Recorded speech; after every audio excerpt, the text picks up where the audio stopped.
বাংলার 5 নিয়ে আমি সব্যসাচী আছি আপনাদের সঙ্গে। আবার বর্ষা, আবার ডেঙ্গি।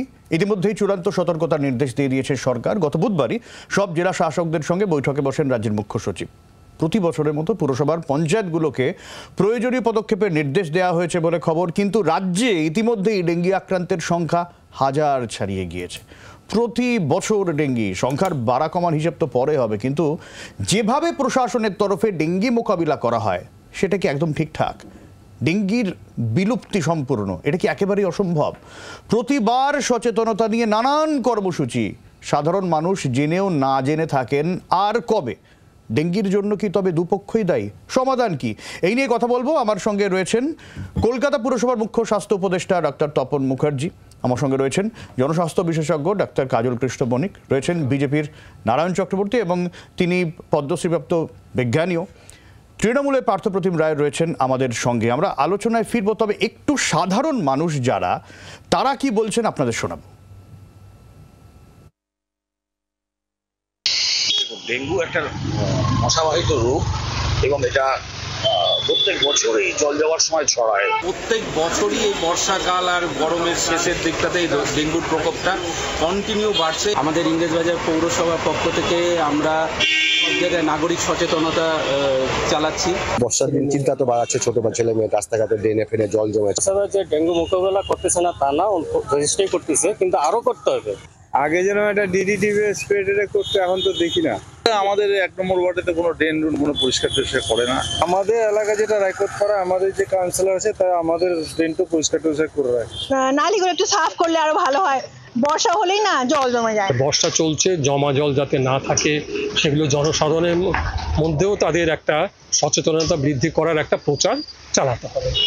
আমাদের ওয়ার্ডের বা গলির ক্ষেত্রে বলতে পারি যে হ্যাঁ, এখন ড্রেন পরিষ্কার রেগুলার করতে হয়। অর্থাৎ মিশ্র প্রতিক্রিয়া পাওয়া গেল, কিন্তু জমা জল পরিষ্কার হয় না সেরকমও কোথাও কোথাও অভিযোগ সামনে আসলো। আমি হাওড়া পুরসভার ছবি একটু দেখাতে চাইবো। সেখানে আজকে বিশেষ অভিযান হয়েছে নির্দিষ্টভাবে 33 নম্বর ওয়ার্ডে। সেখানে এডিস মশার লার্ভা পাওয়া গেছে। নির্মীয়মান ফ্ল্যাট তৈরি হচ্ছিল, সেখানে মশার লার্ভা পাওয়া গেছে। পুরসভার স্বাস্থ্য দপ্তর কর্মী ওয়ার্ডে বাড়ি বাড়ি গিয়ে অভিযান চালায়। আমরা বিধাননগর পুরসভার সঙ্গে কথা বলেছিলাম। এমআইসি স্বাস্থ্য বাণীব্রত বন্দ্যোপাধ্যায়, তিনি দাবি করছেন যে বছর ভোর নজরদারি চলে।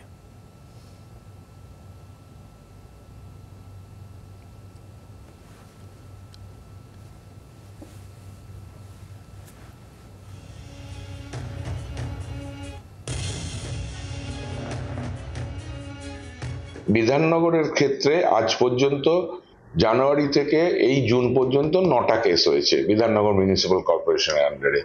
তার মধ্যে জুনে 5টা, যেটা গত বছরের থেকে অনেক কম। হাউস টু হাউস ইন্সপেকশন, তারপরে সাইট ক্লিনিং, তারপরে যেখানে যেখানে জমা জল আছে সেটাকে সরিয়ে দেওয়ার ব্যবস্থা, খালের ধারগুলোতে স্প্রে করা, খালের নৌকো চালানো, এগুলোই মূল মেন এবং সেটা 12 মাস ধরেই করা হয়। 12 মাস ধরেই যদি সাফাই অভিযান করা হয়, তাহলে বর্ষা শুরু হলেই প্রত্যেক বছর একই রকম ডেঙ্গি নিয়ে সচেতনতা, বিভিন্ন রকম ফেস্টুন নিয়ে সচেতনতার প্রচার, রাজনৈতিক তরজা কেন চলছে? সমস্যাটা কোথায় হচ্ছে? আদৌ কি ডেঙ্গি নির্মূল সম্ভব, নাকি এভাবেই বাঁচতে অভ্যস্ত হতে হবে, এভাবেই কন্টিনিউয়াস একটা প্রসেস লড়াইয়ের? আমরা আলোচনায় ফিরবো। রাজনৈতিক নেতারা কি বলছেন জানবো। সুকান্ত মজুমদারের বক্তব্য রয়েছে, তিনি কি বলছেন শুনবো একটা বিরতির পর। সঙ্গে থাকুন।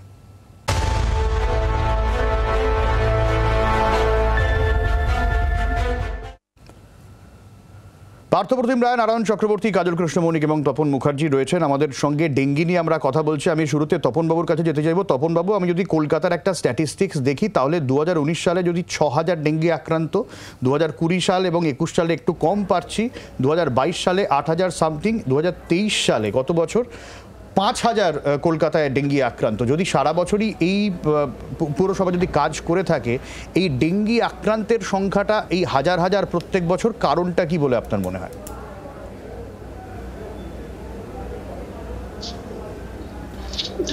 দেখুন, কলকাতা পুর সংস্থার স্বাস্থ্য বিভাগ এবং সামগ্রিকভাবে কলকাতা পৌর সংস্থার সমস্ত বিভাগের সমন্বয়ে যে ডেঙ্গু নিয়ন্ত্রণ কর্মসূচি চলে, তারা যে শুধু কলকাতা নগরবাসীদেরই ডেঙ্গু আক্রান্ত চিকিৎসা করে তা নয়, তাদের শনাক্ত করা এবং চিকিৎসা অনেকের ক্ষেত্রেই করা হয় যারা কিন্তু মূলত কলকাতার বাসিন্দা নয়। তার কারণ আপনি যদি পরিসংখ্যান দেখেন তাহলে শেষ সেন্সাস অনুসারে, যে সেন্সাস ধরে আমরা কাজ করছি, তাতে কলকাতা শহরে 50-55 লক্ষ যদি নাগরিক থাকে, তো রোজ আবার সেই 50-55 লক্ষ নাগরিকের কলকাতা শহরে যাতায়াত আছে। এইটা এই কারণে ডেঙ্গুর ক্ষেত্রে বেশি তাৎপর্যপূর্ণ, তার কারণ ডেঙ্গুর যে মশা তাকে বলা হয় ডে বাইটার, অর্থাৎ দিনের বেলাতে যে সমস্ত লোকেরা শহরে আসে আবার সন্ধ্যেবেলাটার মধ্যে চলে যায়, তো সেই লোকগুলোও কিন্তু ডেঙ্গুর মশার কামড়ে আক্রান্ত হতে পারে। তারা আমাদের যে পরিকাঠামো আছে সেই পরিকাঠামো থেকে তারা তার সমস্ত সুযোগ সুবিধেগুলো পায়, কারণ আমাদের যে সমস্ত সার্ভিসগুলো আমরা দিই তাতে কোনো গেট কিপিং নেই। অর্থাৎ যদি কোনো সংলগ্ন শহরাঞ্চল থেকে কেউ আসে তাহলে কিন্তু তাদেরও একই রকমভাবে শনাক্তকরণের ব্যবস্থা করা হয়, তাদেরকে কোনো কিছু পরিচয় দিয়ে প্রমাণ করতে হয় না যে তারা কলকাতার নাগরিক বলে। কলকাতার যারা নাগরিক নয় তাদেরও শনাক্ত করা হয়। আমি তপন বাবুর কথা যদি ধরেই নিই যে কলকাতায় তারা চিকিৎসা করাতে আসেন, সেই হিসেবে একটা তালিকাটা একটু লম্বা হয়ে যাচ্ছে, কিন্তু আমরা তো গোটা বাংলার কথাই বলবো। আমি পার্থবাবুর কাছে আসবো। পার্থবাবু, উত্তরবঙ্গেও তো ডেঙ্গির অবস্থাটা খুব একটা ভালো না, এবং আমি যদি গোটা বাংলার কথা বলি, 2018-র স্ট্যাটিস্টিক্স যদি ধরি আমি, national centre for vector borne disease control NCVBDC, 2022-এ সেটা দ্বিগুণ হয়ে যাচ্ছে ডেঙ্গি আক্রান্তের সংখ্যাটা, এবং 2023 সালে আবার বিষয়টা একদম কমে হচ্ছে 30,683। বিরোধীরা নানা রকম অভিযোগ করে, সংখ্যা নিয়ে আমি সেদিকে যাচ্ছি না, কিন্তু যা পরিস্থিতি, শাসক দল, আমি মানে রাজ্য সরকারের যে কর্মসূচি বা পুরসভা পঞ্চায়েতগুলোর যে কর্মসূচি ডেঙ্গি নিয়ে, আপনি স্যাটিসফাইড? না, স্যাটিসফাইডের বিষয় দেখুন, আমরা চাই একদম সংখ্যাটা শূন্য হয়ে দাঁড়াক, কিন্তু বাস্তবিক প্রেক্ষিতে দাঁড়িয়ে পৌরসভা বা পঞ্চায়েতগুলো, বিশেষ করে পৌরসভাতে ডেডিকেটেড একটা সেল রয়েছে যারা সারা বছর ধরে এই মনিটরিং করে কর্মসূচিগুলো করে পরিষ্কার পরিচ্ছন্নতার উপর জোর দেওয়া, ড্রেনেজ সিস্টেমগুলোকে ঠিকঠাক করা, এটার উপর জোর দেয়, জমা জল যাতে কোথাও না থাকে সেটা দেখভাল করা, এবং বাড়ি ধরে ধরে, হাউস হোল্ডিং ধরে ধরে এই কর্মসূচিটা সারা বছর করবার চেষ্টা করে বা করে। কিন্তু আমাদেরও যারা সাধারণ মানুষ রয়েছে তাদেরও একটা বড় সচেতনতা প্রয়োজন হবে, এবং এই সচেতনতা অত্যন্ত জরুরি। আমরা আজকালকার দিনে দেখেছি শহরাঞ্চলে বিশেষ করে ছাদ বাগান হচ্ছে বা অন্যভাবে আমরা গাছ লাগাচ্ছি বা কিছু করার চেষ্টা, সেখানে অনেক সময় জল জমে যায়, ব্যাটারি। যদি তুল্যমূল্য বিচার করি, সাধারণ মানুষের অসচেতনতা এটা একটা মানে কারণ হিসেবে তার পার্সেন্টেজটা একটু বড়, পাল্লা সেদিকে ভারী না। সাধারণ মানুষের, শহরাঞ্চলের একটা বড় অংশের মানুষের সচেতনতা নিশ্চিতভাবে রয়েছে, কিছু কিছু ক্ষেত্রে গাফিলতিও আমরা লক্ষ্য করতে পারি, কিন্তু সবটা দিনের শেষে গিয়ে সরকারকেই দায়ভার নিতে হয়। আমি মনে করি সাধারণ মানুষের থেকেও সরকার আরো বেশি করে কর্মসূচি নিক, এবং মমতা বন্দ্যোপাধ্যায় নির্দেশে প্রশাসনিক সভা করে হেলথ সেক্রেটারি বা যারা শীর্ষ আধিকারিক আছে তারা প্রত্যেকটা পৌরসভা ধরে ধরে, পঞ্চায়েত ধরে ধরে এই ধরনের কর্মসূচিগুলো নিচ্ছে, যাতে করে এই বর্ষা মরশুমে এই বিষয়ে যখন এই লার্ভাগুলো হয় বা এই মশাবাহিত রোগগুলোর প্রাদুর্ভাব। ঠিক আছে, আমি আসবো পার্থবাবু আপনার কাছে। নারায়ণবাবু, প্রথমেই আমি যেটা বলতে চাই, এরা সবাই অনেক স্ট্যাটিস্টিক্স দিলেন, আমি খুব ছোট্ট কথায় বলছি যে WHO-র এখন তো সকলেই ডাটা কালেকশন করে, তার বক্তব্য অনুযায়ী 2022 থেকে 2023-এ ডেঙ্গু বা ডেঙ্গি আক্রান্তর সংখ্যা কলকাতায় 76,000 এবং 76,000 মানে যা টেস্ট হয়েছে, এবং যাকে ডেঙ্গি বলে ধরা হচ্ছে। সবাই যে হাসপাতালে যাচ্ছে তা নয়, হাসপাতালের রেকর্ডটা যখন এরা দেয় তখন ওই কয়েক হাজারে থাকে। ডেঙ্গুর ট্রিটমেন্ট কিন্তু ডাক্তারবাবু বলবেন যে ডেঙ্গুর ট্রিটমেন্ট কিন্তু বেশিরভাগ সময়ই বাড়িতে করা যায়, তবে সচেতনতার প্রশ্ন যেটা বলছে, 2017 সালে জাতীয় স্বাস্থ্য মিশন পশ্চিমবঙ্গকে অলরেডি সতর্ক করেছিল এই ডেঙ্গু নিয়ে। তারপরেও আমরা এখন কি দেখছি, এই যে বিধাননগরের ভদ্রলোক বললেন স্বাস্থ্যের, আমি নিজে বিধাননগরের অধিবাসী, ওই যে খালের ধারে যে ঝুপড়িগুলো আছে আপনি দেখবেন ওখানে বিধাননগরের লোকে ওই ফুটপাতে ব্যবসা করছে। আমি ব্যবসার বিরুদ্ধে নই, কিন্তু তার ওপরে ওই টার্পুলিন ওই আপনার প্লাস্টিকের শিট সেগুলোতে জল পড়ছে, এবং এইভাবেই কিন্তু ইডিস ইজিপ্টাই এখান থেকে শুরু হচ্ছে। আর পশ্চিমবঙ্গ সরকারের যেটা সবচেয়ে ডেঙ্গুর যে বড় মানে আটকানোর উপায়, যে NS1 অ্যান্টিজেন টেস্টের এতগুলো লোকের যদি হতে থাকে এবং অসচেতনতা বলছেন যে মানে সাধারণ মানুষের অসচেতনতা থাকতেই পারে, কিন্তু সরকারের সচেতনতা কোথায়? তারা ইচ্ছে করে এগুলোকে কম করে দেখাচ্ছে, তাদের ইনফ্রাস্ট্রাকচার তারা ঠিকমতো ইউজ করছে না, তারা বিভিন্ন জায়গায় ইনফ্রাস্ট্রাকচার আছে কিন্তু ইউজ করছে না। প্লাস এই NS1 অ্যান্টিজেন যেটা হচ্ছে ফার্স্ট স্টেজে ধরা পড়ে এবং তার জন্য ট্রিটমেন্টটা অনেক সুবিধের হয়, প্যারাসিটামল 1000 দিলেও মানে বেশিরভাগ ক্ষেত্রেই এটা আর ফার্দার এগোতে পারে না। সেই ট্রিটমেন্টগুলো পশ্চিমবঙ্গ সরকার কটা জায়গায় করেছে, NS1 অ্যান্টিজেন কি তারা ইউজ করছে কোথায়? আচ্ছা, কিন্তু কাজলবাবু মানে সাধারণ নাগরিক যারা সচেতন তারা অন্তত বাড়ির চারপাশটা পরিষ্কার রাখেন, তারা যদি এই দরজাটা দেখেন যে সাধারণ মানুষের সচেতনতার কথা কেউ বলছেন আমরা সারা বছর পরিষ্কার করি, এই দরজার মধ্যে তো তাদের কিছু যায় আসে না, তারা দেখছেন তাদের বাড়ির লোকটা সুস্থ আছে কি, তারা করবেটা কি যদি এরকম চলতে থাকে? ঠিক, এটা বছরের পর বছর চলছে। আসলে পারস্পরিক দোষারোপের সময় এটা নয়। যুদ্ধকালীন তৎপরতায় আমাদের সহযোগিতা, সহমর্মিতা এবং সমন্বয়ের মাধ্যমে সচেতনতা তৈরি করতে হবে। ডেঙ্গুর মতো একটা প্রায় প্রাচীন অসুখ যার প্রথম আবির্ভাব আমরা জানি, ইতিহাস বলে কলকাতা শহরেই 1963-64 সালে প্রথম কনফার্ম ডেঙ্গু আউটব্রেক পেয়েছিলাম, এবং পৃথিবীতে 1779-80 সাল থেকেই কিন্তু আমরা ডেঙ্গুর গল্প জানি। সেরকম একটা পুরনো অসুখ এখনও আছে, তার কারণ আছে। আমাদের জনস্বাস্থ্য বিজ্ঞানের ছাত্র হিসেবে আমরা বলতে পারি সেই কারণগুলো খুঁজে বার করলেই আমরা সমাধানের বা প্রতিরোধ করার পর খুঁজে বার করলেই মানে এতদিনে বের করা হয়নি, খুঁজে বের করে আমরা দেখেছি যে একটাই কারণ, সেটা হচ্ছে ইতস্তত বিক্ষিপ্ত জল জমা, শুধু জল না, সঙ্গে আবর্জনা জঞ্জাল জমা, এবং সেগুলো সময় মতন বৈজ্ঞানিক পদ্ধতি মেনে যাতে সরানো হয় তার ব্যবস্থা না থাকলেই, কোনো জায়গায় খামতি থাকলেই মশা জন্মাবে এবং মানুষ এবং মশার আন্তঃসম্পর্কে ফলশ্রুতিতেই ডেঙ্গু, ম্যালেরিয়া ইত্যাদি অসুখ হবে। তাহলে প্রশ্ন হচ্ছে কি করে সমাধান করা যাবে? হ্যাঁ, আমাদের রাজ্যের সরকার, আমাদের স্বাস্থ্য দপ্তরের পক্ষ থেকে গ্রাম এবং শহর সর্বত্রই কিন্তু এখন VCT, VRP বলে ডেডিকেটেড টিম তৈরি হয়েছে, যারা বাড়ি বাড়ি গিয়ে সংবাদ সংগ্রহ করেন, পরীক্ষা নিরীক্ষা করেন, পর্যবেক্ষণ করেন এবং প্রয়োজনীয় পরামর্শ দেন। এটাও সত্যি কথা, আমাদের সহনাগরিকের একাংশের মধ্যে এখনও পর্যন্ত খানিকটা খামখেয়ালিপনা, খানিকটা তাচ্ছিল্য, খানিকটা অবহেলা ইত্যাদি পারসিস্ট করছে বলেই আমরা সব জায়গায় সমানভাবে পরিষ্কার পরিচ্ছন্ন রাখতে পারি না বলেই মশা জন্মায়। দায় কার? দায় আমাদের সকলেরই। আমি বারংবার বলবো, আমরা সবাই মিলে যদি চেষ্টা না করি তাহলে কিন্তু ডেঙ্গু যেমন সেই 1779-80 সাল থেকে আছে, কোথাও কমছে কোথাও বাড়ছে, কিন্তু করা সম্ভব, করা উচিত, করার দায় আমাদের সকলের। শুধুমাত্র পৌরসভা বা গ্রাম পঞ্চায়েত বা জনস্বাস্থ্য কর্মী তাদের উপরে নির্ভর করলে হবে না, আমার দায়িত্বটা আমায় পালন করতে হবে। অবশ্যই এটাও কিন্তু প্রত্যেকবারের কথা কাজলবাবু, এটা নতুন নয়, এটাও কিন্তু প্রত্যেকবারের কথা আসেনি, কারণ ডেঙ্গু পুরনো অসুখ, পুরনো কথা বলতে হবে, কিন্তু এই জায়গায় মেনে চলতে, এই জায়গায় বিতর্কটা এখানে আমি একটু বিজেপি রাজ্য সভাপতি সুকান্ত মজুমদার সাংসদ, তার বক্তব্য শোনাবো, তিনি কি দাবি করছেন। ডেঙ্গি মানে তো অজানা জল লিখতে হবে, আর মানুষকে এইভাবে বোকা বানিয়ে প্রত্যেকবার, আমি তো বলছি আগামী বছর আবার হবে, আপনারা দেখবেন আবার ডেঙ্গি হচ্ছে। গতকালে আমি বলেছি বাংলা সিনেমার সেই দৃশ্যের মতো, যে সেই দৃশ্য আপনারা দেখতে পাবেন। 20 কোটি টাকা স্যাংশন হয়েছে প্রায় এর জন্য রাজ্য সরকারের তরফ থেকে, এবার তৃণমূল নেতারা লাফালাফি করছে যে আমরা সেই টাকা মেরে খাবো। সিনেমার দৃশ্যের মতো দেখতে পাবেন যে ব্লিচিং পাউডার ছেটানো হয়েছে, সেই ব্লিচিং পাউডার মুরগি খেয়ে নিয়ে চলে যাচ্ছে।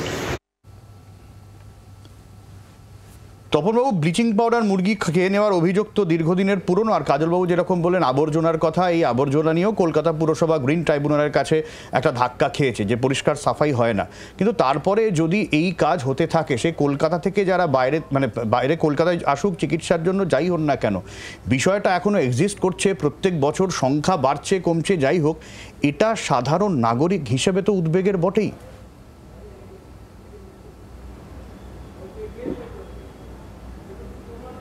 এখনো পর্যন্ত এতটা আলোচনার মধ্যে যে কথাটা এখনো উঠে আসেনি, তার আগে আমি বলে নিই, ডক্টর কাজল কৃষ্ণ বণিক যে কথাবার্তাগুলো বলেছেন, আমরাও কিন্তু সেই জনস্বাস্থ্যের দিক থেকে আমরাও সম্পূর্ণভাবে তার কথাগুলোকে সমর্থনযোগ্য বলে মনে করি। তার কারণ উনি একজন পাবলিক হেলথ অ্যাক্টিভিস্ট এবং আমরাও যারা পাবলিক হেলথের কাজ করছি আমাদের অভিজ্ঞতাটাও তাই। তো যেটা এখনও পর্যন্ত আলোচনায় উঠে আসেনি সেটা হচ্ছে ডেঙ্গুর যে চ্যালেঞ্জ, সেই চ্যালেঞ্জটাতে যে ক্লাইমেট চেঞ্জ অর্থাৎ জলবায়ু পরিবর্তন এবং গ্লোবাল ওয়ার্মিং, সারা পৃথিবী যে ক্রমশ গরম হয়ে উঠছে, উষ্ণ হয়ে উঠছে এবং সেটা যে বাড়তি চ্যালেঞ্জ হিসেবে দেখা দিচ্ছে সেটা এখনও পর্যন্ত আলোচনায় আসেনি। এই বাড়তি চ্যালেঞ্জটাও আমাদেরকে ফেস করতে হচ্ছে। এবং আপনি যেটা বললেন পরিচ্ছন্নতা, এটা নিয়েও আমরা জানেন যে ডেঙ্গুটা কিন্তু একমাত্র স্বাস্থ্য বিভাগের কাজ নয়, অর্থাৎ ইন্টার সেক্টরাল কোঅর্ডিনেশন, যেটা হচ্ছে জনস্বাস্থ্যের মূল কথা, সেই সমস্ত দপ্তরকে নিয়ে আমরা সম্মিলিতভাবে যে ড্রাইভ করি, তাতে করে এই ক্লিননেস ড্রাইভ দিয়ে আমরা বৃষ্টির সময়, বর্ষার সময় যে সমস্ত ছোট ছোট পকেট তৈরি হয়, ছোট ছোট পকেটটা এখানে এই কারণে ইম্পর্টেন্ট যে ডেঙ্গুর যে মশা ইডিস ইজিপ্টাই সেটা হচ্ছে মূলত স্মল কন্টেনার ব্রিডার। তো সেই স্মল কন্টেনারগুলোকে আমরা সেখান থেকে সরিয়ে দেওয়ার চেষ্টা করি, কিন্তু নাগরিক দায়িত্বের ব্যাপার যেটা আসছে, যেটা ডক্টর বণিকও বলেছেন, যেটা সকলের মিলিত প্রয়াস এবং প্রচেষ্টার ব্যাপার। তার কারণ WHO বক্তব্য হচ্ছে যে dengue control is everybody's concern. তো সেই জন্য আমাদের প্রত্যেকেরই দায়িত্ব রয়েছে ডেঙ্গু নিয়ন্ত্রণে রাখা, ডেঙ্গুকে প্রতিরোধ করা। তো এই সমস্ত স্মল কন্টেনারগুলোকে, যেগুলো লোকের বাড়িতে, ছাদে, ভেতরে, উঠোনে রয়েছে, সেগুলো যদি নাগরিকরা সচেতন হয়ে সেগুলোকে একটুখানি সরিয়ে দেওয়ার ব্যবস্থা করেন, তাহলে কিন্তু ডেঙ্গুতে আমরা সম্মিলিতভাবে অনেকটা এগোতে পারি। নিঃসন্দেহে বাড়ির আশেপাশে ছাদে জমা জল জমতে দেব না, একথা প্রশাসনের তরফ থেকে বারবার বলা হয়েছে, কিন্তু উল্টো দিকে যে রাস্তায় জল জমে থাকে, বছরের পর বছর আবর্জনা জমে থাকে, সেখানে ময়লা আবর্জনায় জল জমে, সেটাও কিন্তু এক্সপেক্ট করবে সাধারণ মানুষ, সেটাও যাতে প্রশাসনের নজরদারি হয়, দুতরফে, একতরফা একদমই নয়। আপনি কিছু বলছিলেন না? আমি প্রথমে এই শিফটিং দ্য বাক্স, এতে আমি বিশ্বাস করি না। উনি যেটা বললেন যে হ্যাঁ গ্লোবাল চেঞ্জের জন্য, উনি জানেন কিনা জানি না যে ইউরোপের একটা পোর্শনে এবং আমেরিকায়, পার্টিকুলারলি সাদার্ন আমেরিকাতেও কিন্তু প্রচুর এই ডেঙ্গুর প্রাদুর্ভাব হচ্ছে এবং বাড়ছে। বড় কথা এটা নয়, 70% অফ ডেঙ্গু কিন্তু সাউথ ইস্ট এশিয়াতে হয়, যার মধ্যে মেজর কান্ট্রি হচ্ছে ইন্ডিয়া, এবং তার মধ্যে একটা মেজর স্টেটের নাম হচ্ছে পশ্চিমবঙ্গ।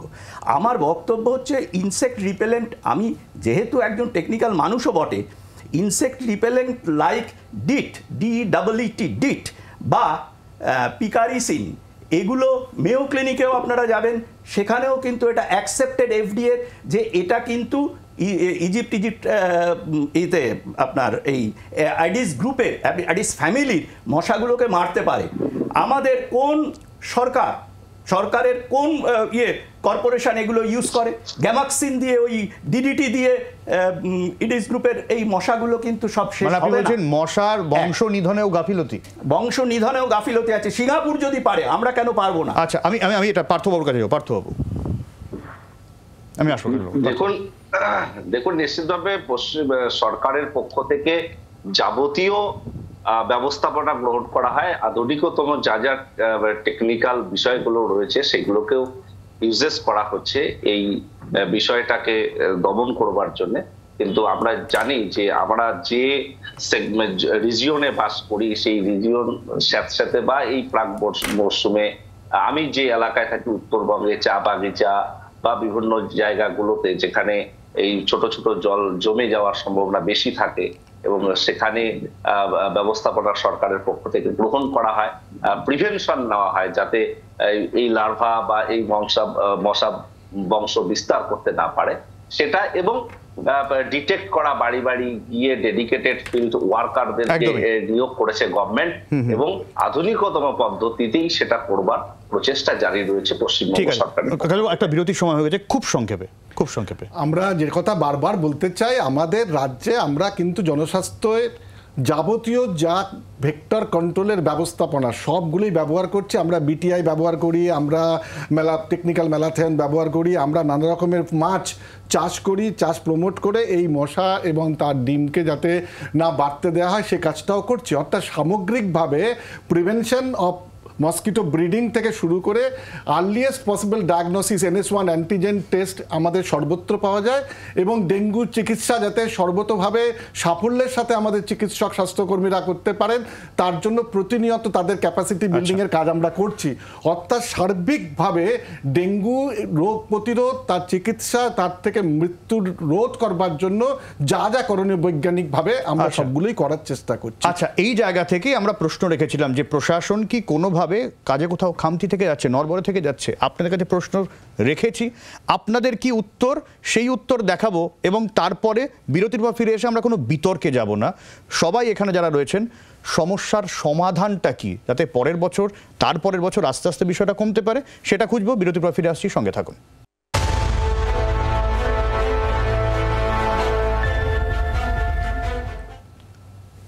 সরকারের ভূমিকা নিয়ে প্রশ্ন করেছিলাম, কি উত্তর পাওয়া গেছে আপনাদের কাছ থেকে দেখাবো। শুরুতে আমি হোয়াটসঅ্যাপ, সেখানে প্রশ্ন রাখা হয়েছিল এবং সেই প্রশ্নে অন্তত 70% মানুষ বলছেন হ্যাঁ, ডেঙ্গি প্রতিরোধে প্রশাসন এখনো নড়বড়ে। 30% বলছেন না। ফেসবুকে এই সংখ্যাটা 84%, যেখানে প্রশাসনের ভূমিকা নিয়ে ক্ষোভ প্রকাশ করেছেন সেখানে 84% মনে করছেন প্রশাসন এখনও নড়বড়ে এবং 16% মনে করছেন যে না, প্রশাসন ভালো কাজ করেছেন। ইউটিউবে এই প্রশ্ন রেখেছিলাম আমরা, সেখানে 89% মানুষ প্রশাসনের ভূমিকার সমালোচনা করছেন, 11% দ্বিমত পোষণ করছেন। ইনস্টাগ্রাম হ্যান্ডেলে এই সংখ্যাটা 60 এবং 40। এক্স হ্যান্ডেলে আসবো। এক্স হ্যান্ডেলে 100% মানুষই মনে করছেন হ্যাঁ, প্রশাসনের কোথাও গাফিলতি রয়েছে। কিন্তু অবশ্যই শুধু প্রশাসনের ঘাড়ে দোষ ঠেলতে হবে না, দায় নিজেদেরও নিতে হবে। কারণ একা প্রশাসন নয়, আমার বাড়ির ছাদে কি জল জমে আছে সেটা প্রশাসন এসে খুঁজে দেখে সেই জল সরাবে, এটা মনে করা অত্যন্ত বাতুলতা। ফলে দায়টা দুতরফে, কিন্তু প্রশাসনকে দায়টা একটু বেশি নিতে হয়। কিন্তু বিতর্কে যাব না, সমস্যার সমাধান খুঁজবো, কারণ বছরের পর বছর চলছে তো এটা। আমি 30 সেকেন্ডের মধ্যে সবার বক্তব্য নেব, সমস্যার সমাধান কি। শুরুতেই তপনবাবু।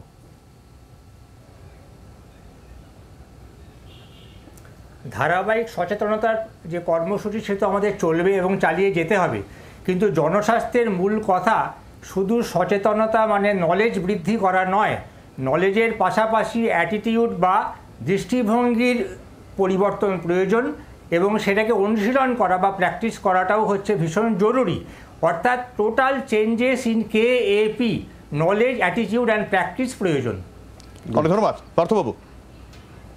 বিষয়টি হলো যে প্রশাসনিক তৎপরতা যেমন 100% থাকা বাঞ্ছনীয়, তেমনি ভাবে সাধারণ নাগরিক তারাও এই ধরনের কোনো লক্ষণ দেখা গেলে ডক্টরের কাছে পৌঁছে যাওয়া, নিজেকে সেপারেট করে রাখা, এই যে কর্মসূচিগুলো, সচেতনতা কর্মসূচিকে ইমপ্লিমেন্ট করা এবং বাড়ির আশপাশটাকে পরিষ্কার পরিচ্ছন্নতা রাখা, জল জমতে না দেওয়া, এই কর্মসূচিটা নিজেদেরকে গ্রহণ করতে হবে। তাহলেই একমাত্র সকলে মিলে আমরা এটার সমাধান করতে পারব। নারায়ণবাবু।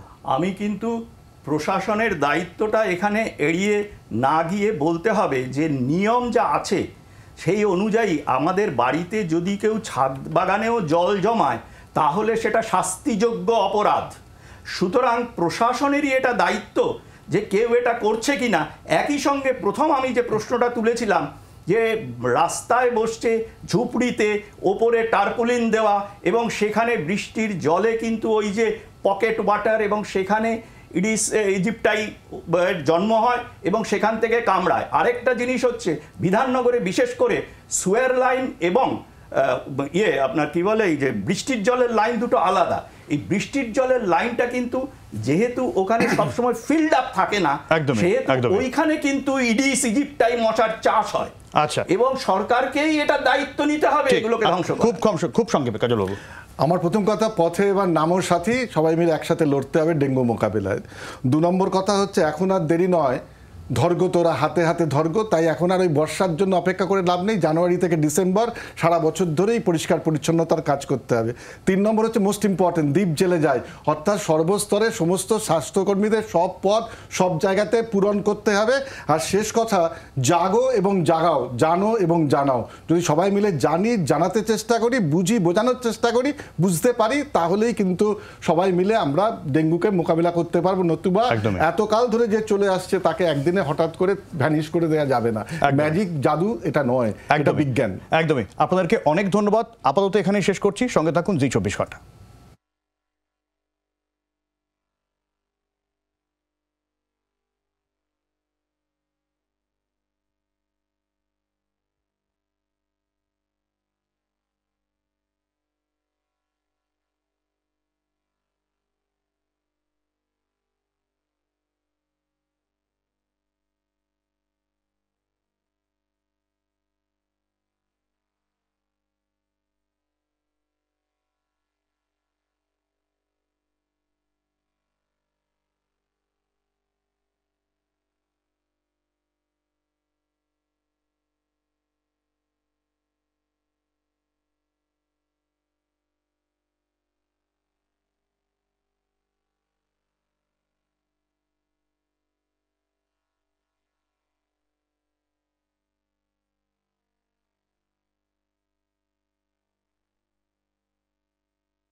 সারদাকাণ্ডে সাপ্লিমেন্টারি চার্জশিট ইডির। চার্জশিটে নলিনী চিদম্বরমের নাম। পি চিদম্বরম স্বরাষ্ট্রমন্ত্রী থাকাকালীন 1.5 কোটি টাকা পাইয়ে দেওয়ার অভিযোগ। চার্জশিট গ্রহণ করল না আদালত। সারদা চার্জশিট দিতে ইডিকে তীব্র ভর্ৎসনা আদালতের। এখন কেন চার্জশিট? 11 বছর কি করছিলেন? নলিনী চিদম্বরম পেশায় ট্যাক্স কনসালটেন্ট, ফিস নিতে পারেন, কিভাবে দুর্নীতির সঙ্গে যুক্ত দেখান তোপ বিচারকের। শিলিগুড়িতে জমি জবরদখলে ফের গ্রেফতার শাসক নেতা। হায়দ্রাবাদ দিল্লি ঘুরেও হলো না শেষ রক্ষা। দিল্লি থেকে জালে তৃণমূলের ডাবগ্রাম ফুলবাড়ির সহ সভাপতি গৌতম গোস্বামী শিলিগুড়িতে এনে আদালতে পেশ। চোপড়ার ছায়া এবার পূর্ব বর্ধমানের সালিশি সভায় না যাওয়ায় বৃদ্ধ দম্পতি ও ছেলেকে মার খুনের হুমকি। জামালপুরে কাঠগড়ায় তৃণমূল নেতার শাগরেদরা। ভয়ে বাড়ি ছেড়ে গোপন আশ্রয়ে বৃদ্ধ দম্পতি। শপথ নেওয়ার পরও বিতর্ক। ডেপুটি স্পিকারের অনুরোধে বিধানসভায় 2 তৃণমূল বিধায়কের শপথ বাক্য পাঠ করালেন স্পিকারই। অসাংবিধানিক কাজ করেছেন স্পিকার। তোপ দেগে রাষ্ট্রপতিকে চিঠি রাজ্যপালের। ওএমআর ও সার্ভার দুর্নীতির শেষ দেখতে চায় হাইকোর্ট। এবার সিবিআইকে অল আউট ঝাঁপানোর নির্দেশ। পৃথিবীর যে কোনো প্রান্তের বিশেষজ্ঞদের শরণাপন্ন হতে পারবে সিবিআই, নির্দেশ বিচারপতি মান্থার। খাস কলকাতায় ফের বন্দুকবাজের দাপট। টালিগঞ্জের লেক অ্যাভিনিউয়ে অভিজাত আবাসনে লুট করতে গিয়ে বাধা পেয়ে গুলি। সর্ষের মধ্যে ভূত। পুলিশের জালে আবাসনের সাফাই কর্মী সহ ভিন রাজ্যের 3 জন। কলকাতা লিগে অঘটন, মোহামেডানকে 2-1 গোলে হারিয়ে। বাংলার আওয়াজ, বাঙালির আবেগ, জি 24 ঘন্টা।